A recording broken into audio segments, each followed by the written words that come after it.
Hello student, आज हम discuss करेंगे इलेक्ट्रिक फील्ड। ठीक है, आज हम इलेक्ट्रिक फील्ड डिस्कस करेंगे कि कैसे जनरेट होती है और इसका क्या सराउंडिंग्स पे किन किन पार्टिकल्स पे इसका इम्पैक्ट होगा। तो चलिए हम स्टार्ट करते हैं। देखिए, मैंने यहाँ पर कोई पॉजिटिव चार्ज ले लिया। अब देखिए, ये चार्ज कोई फोर्स फील करेगा? बिल्कुल नहीं करेगा,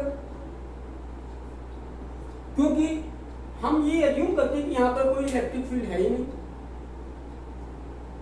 अब सपोज दैट इससे r दूरी पर हमने दूसरा पॉजिटिव चार्ज रख दिया, अब ये फोर्स फील करने लगेगा। किसकी वजह से? इसकी वजह से। इसका मतलब है इस चार्ज के चारों तरफ कुछ ऐसा है कि जहां पर दूसरा चार्ज फोर्स एक्सपीरियंस करता है, अब इसका मतलब है कि इसने अपने सराउंडिंग की प्रॉपर्टी को चेंज किया।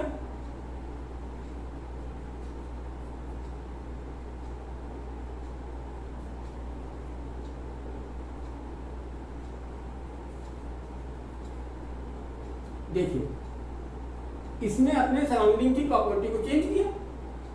इनके बीच में कोई फिजिकल कांटेक्ट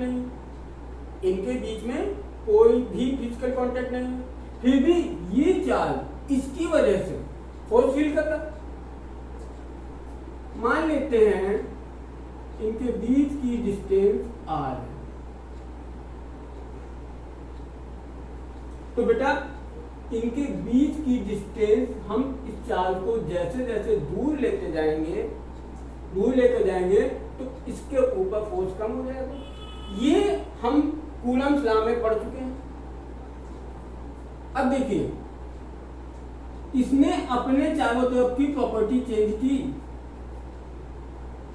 लेकिन वो प्रॉपर्टी हम देख नहीं सकते, केवल फील कर सकते हैं। बेटा, इसी को इलेक्ट्रिक फील्ड बोलते हैं। तो हम इलेक्ट्रिक फील्ड को कैसे डिफाइन कर सकते हैं? A field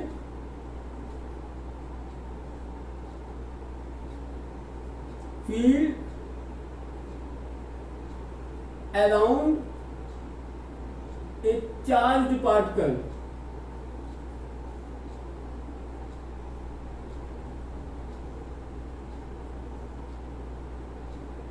a field around a charged particle where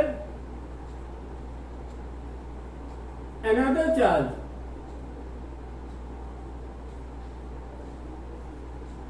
experience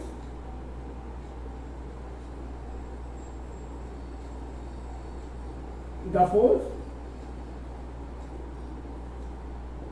अभी देखिए, मैंने ये नहीं बताया कि फोर्स अट्रैक्टिव होगा, रिपल्सिव होगा। ये हम कूलम्ब्स लॉ में पढ़ चुके हैं कि लाइट चार्ज एक जैसे चार्ज, दो पॉजिटिव है तो रिपेल करेंगे, दो नेगेटिव है रिपेल करेंगे। ये मैं फर्स्ट वीडियो में मैंने ये चीज बताई थी आपको। अब देखिए, इलेक्ट्रिक फील्ड कैसे जनरेट होती है। हम मान लें ये चार्ज नहीं रखा हुआ, तो बेटा इसके ऊपर कोई फोर्स नहीं लग रहा। क्या हम ऐसा नहीं एज्यूम कर सकते कि यहां पर ये फोर्स एक्सपीरियंस कर रहा है, लेकिन नेट फोर्स इसके ऊपर जीरो? भाई, हम एज्यूम कर सकते हैं कि इलेक्ट्रिक फील्ड तो है, लेकिन नेट इलेक्ट्रिक फील्ड मतलब ई नेट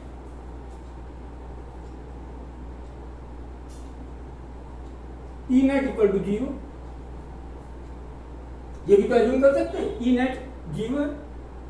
लेकिन जब ये आया तो उसने उस फील्ड को रीअरेंज कर दिया। अब देखिए कैसे रीअरेंज किया, क्या शेप होगा, ये हम आगे बताएंगे। ठीक है, लेकिन आप ये सोचिए कि इलेक्ट्रिक फील्ड तो थी पहले भी, लेकिन नेट ई नेट हमारा जीरो था। ई नेट हमारा 0 था और इस चार्ज ने उस इलेक्ट्रिक फील्ड को रीअरेंज कर दिया। हालांकि ये चीज अभी तक क्लियर नहीं हुआ है कि किसकी वजह से होता है, लेकिन हम ये अज्यूम कर सकते हैं। अब देखिए ई नेट इक्वल टू 0, जब ये चार्ज आ गया तो इलेक्ट्रिक फील्ड को इसने रीअरेंज कर दिया। मतलब हम इसको सीधी सीधी लैंग्वेज में कहें कि इसने अपने चारों तरफ इलेक्ट्रिक फील्ड जनरेट कर दी, प्रोड्यूस कर दी। इसने अपने चारों तरफ इलेक्ट्रिक फील्ड जनरेट कर दी। अब उस इलेक्ट्रिक फील्ड में ये फोर्स एक्सपीरियंस कर रहा है। तो बेटा कोई तो इलेक्ट्रिक फील्ड को अपने डिफाइन किया, a field around the charge particle where another charge experience the force. चलिए अब इसका मैग्नीट्यूड कितना होगा, इसके बीच की डिस्टेंस r। तो बेटा इसका मैग्नीट्यूड ये भी r पे डिपेंड करता है, जैसे कि फोर्स r पे डिपेंड करता है। तो ये सपोज दैट ये चार्ज हमारा q है प्लस q, और ये मैंने टेस्ट बहुत छोटा चार्ज प्लस क्यू नॉट ले लिया, ये मैंने प्लस क्यू नॉट ले लिया, ठीक है। तो इसके ऊपर अगर एफ फोर्स लग रहा है तो इलेक्ट्रिक फील्ड की इंटेंसिटी हम डिफाइन करते हैं कि force on unit positive charge, force on unit positive charge is known as electric field at that point. ये मान लेते हैं पॉइंट पी है, ये पॉइंट पी है। तो बेटा टोटल फोर्स, जब यूनिट चार्ज पर फोर्स कितना है E, वही तो डिफाइन किया मैंने कि the force on a unit positive charge on a ना, the force on unit positive charge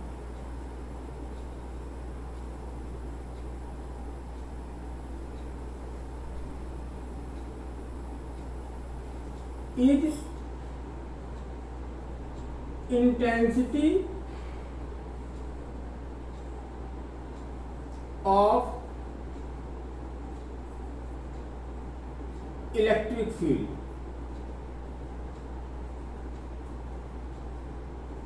at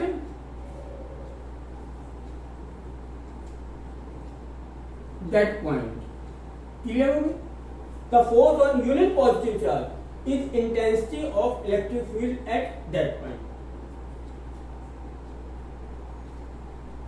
E equals to जितना फोर्स लग रहा उसको 4 से डिवाइड कर दो, ठीक। अब देखिए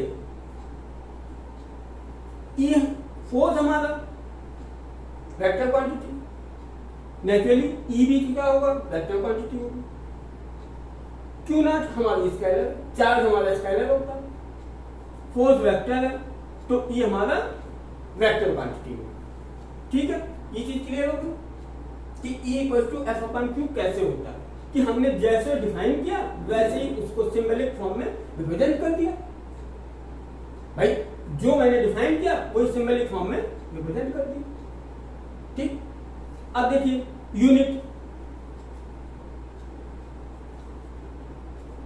यूनिट ऑफ E, फोर्स की यूनिट न्यूटन, चार्ज की यूनिट कूलम, न्यूटन पर कूलम। इसकी और भी यूनिट्स हैं वो हम आगे डिस्कस करेंगे, लेकिन फिलहाल न्यूटन पर कूलम, ठीक। अब हम आते हैं इसकी डायमेंशन। चलिए डायमेंशन इसकी यहां बता देते हैं।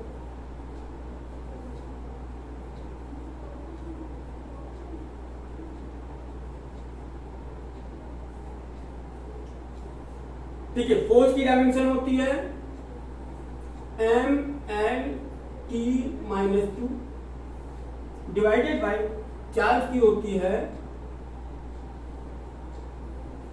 एम्पियर इंटू टाइम Q/IT, ठीक है ना। कोई भी फॉर्मूला आप अपने दिमाग में ले लीजिए और उसमें जो जो भी हमारे क्वांटिटी आ रही है उन सब की हम डायमेंशन लिखते हैं तो हमें नेट डायमेंशन मिल जाएगी। ये हो गया हमारा mL/T - 3 A - तो बेटा ये हमारी E की डायमेंशन है। यूनिट हो गया, डायमेंशन हो गया, ठीक है। अब देखिए डायरेक्शन क्या होगी, हम ये डिस्टेंस यहां से मेजर कर रहे हैं, यहां से मेजर करते करते करते करते यहां तक, ठीक है। तो हमारी फोर्स की डायरेक्शन इधर है, तो बेटा E की डायरेक्शन भी इधर। ध्यान रखना इलेक्ट्रिक फील्ड की डायरेक्शन हमेशा पॉजिटिव चार्ज पर फोर्स की डायरेक्शन की होती है, इस चीज को ध्यान रखना। कहीं पर भी हमें इलेक्ट्रिक फील्ड देखनी कि भैया इलेक्ट्रिक फील्ड की डायरेक्शन क्या है, वहां पर पॉजिटिव चार्ज रख दीजिए, देखिए किस डायरेक्शन में फोर्स है, जिस डायरेक्शन में फोर्स होगा वही इलेक्ट्रिक फील्ड की डायरेक्शन होगी। क्लियर? हाँ, अब हम आगे बढ़ते हैं। हाँ बेटा, इसमें जिसको नोट करना नोट कर ले।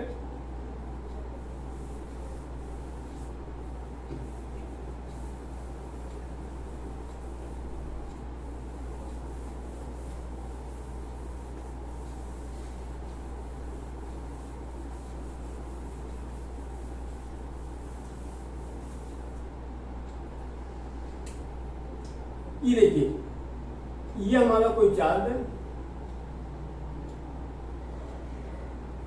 प्लस क्यू, इससे आर डिस्टेंस पर प्लस क्यू नॉट रखा हुआ।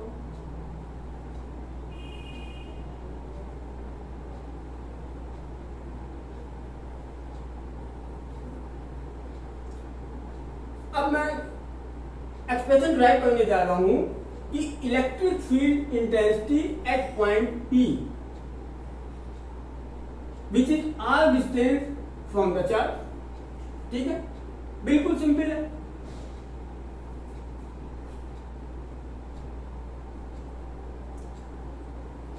इलेक्ट्रिक फील्ड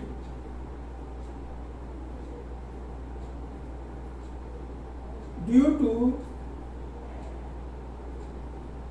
ए पॉइंट चार्ज, चलिए अब देखिए ये क्यू नॉट चार्ज है, ये प्लस क्यू चार्ज है। कूलम्ब्स लॉ से हम P पॉइंट पर फोर्स तो निकाल ही सकते हैं। Force on Q nought due to Q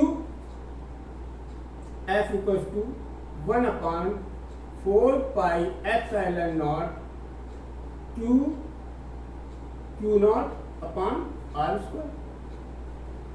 ठीक है, अभी मैंने थोड़ी देर पहले मैंने बताया है कि इलेक्ट्रिक फील्ड क्या होगा, F अपॉन क्यू नॉट। बेटा डिवाइड कर दो इसको, हमारा जो एक्सप्रेशन आएगा 1/4 pi epsilon nought Q upon R square.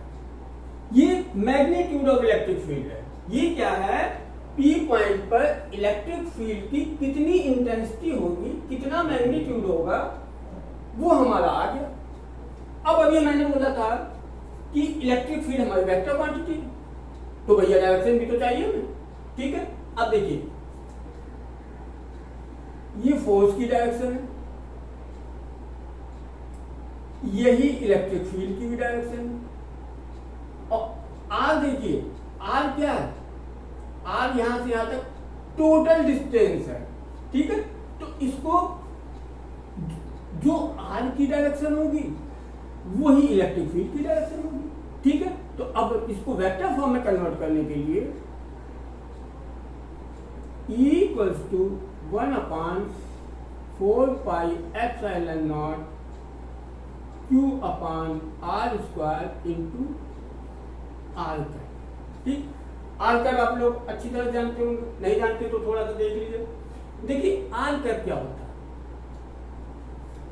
पूरे वेक्टर को इसके मैग्नीट्यूड से डिवाइड कर दें तो बेटा वो आर कैप बन जाता है, वो आर कैप बन जाता है। यूनिट वेक्टर मतलब ये कि सपोज दैट यहां डिस्टेंस 5 मीटर है, सॉरी डिस्प्लेसमेंट 5 मीटर है। अब मैग्नीट्यूड उसका 5 है, 5 से डिवाइड कर दिया वन आ गया यूनिट वेक्टर। डायरेक्शन जो आर की डायरेक्शन वही उस वेक्टर की डायरेक्शन। क्लियर हो गया? ये हमारा ये आ गया। अब सपोज दैट बेटा अगर एक से ज्यादा चार्ज हो, सपोज दैट एक चार्ज ये है हमारा, यहां पे एक चीज ध्यान देने वाली है, यहां पर एक चीज ध्यान देने वाली ये है कि ये जो हमारा जो टेस्ट चार्ज है, ये टेस्ट चार्ज बेटा इसका मैग्नीट्यूड इसके कंपैरिजन में बहुत कम होना चाहिए। क्यों होना चाहिए भाई? अब सवाल यहां पर उठता है कि क्यों होना चाहिए बेटा? अगर इसका मैग्नीट्यूड इसके कंपैरिजन में बहुत कम नहीं होगा तो ये क्या करेगा? इसकी अपनी इलेक्ट्रिक फील्ड भी तो होगी, इसकी अपनी भी तो इलेक्ट्रिक फील्ड होगी, और वो इलेक्ट्रिक फील्ड इस इलेक्ट्रिक फील्ड की इंटेंसिटी को चेंज कर देगी। तो हमको इसकी वजह से कितनी फील्ड यहां मिल रही है, क्या इंटेंसिटी है, बिल्कुल एक्यूरेट नहीं आएगा। इसीलिए टेस्ट पॉजिटिव चार्ज हम लोग बहुत छोटा लेते हैं। हाँ, अब देखिए, अब सपोज दैट दो चार्ज है, प्लस Q1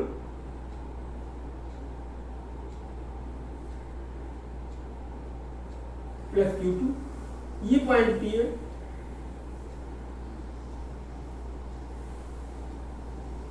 ये डिस्टेंस R1 है, यहां से डिस्टेंस R2। क्लियर? अब देखिए Q1 यहां पर हमने क्या किया, टेस्ट चार्ज रख दिया, प्लस Q0, तो इसकी वजह से इलेक्ट्रिक फील्ड E1, इसकी वजह से इलेक्ट्रिक फील्ड E2। ठीक, तो बेटा net electric field E net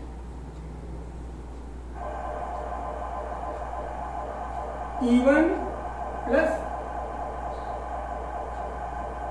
E2 net electric field. अब ये देखिए बेटा, ये वेक्टर सम है, ये हमारा वेक्टर सम है, इसको हम सिंपली ऐड नहीं करेंगे, अलजेब्रिक सम नहीं लेंगे, ये हमारा वेक्टर सम है, ध्यान रखना। ठीक है? अब देखिए, अगर हमको इसका मैग्नीट्यूड निकालना, इसका मैग्नीट्यूड हो जाएगा ई नेट का मैग्नीट्यूड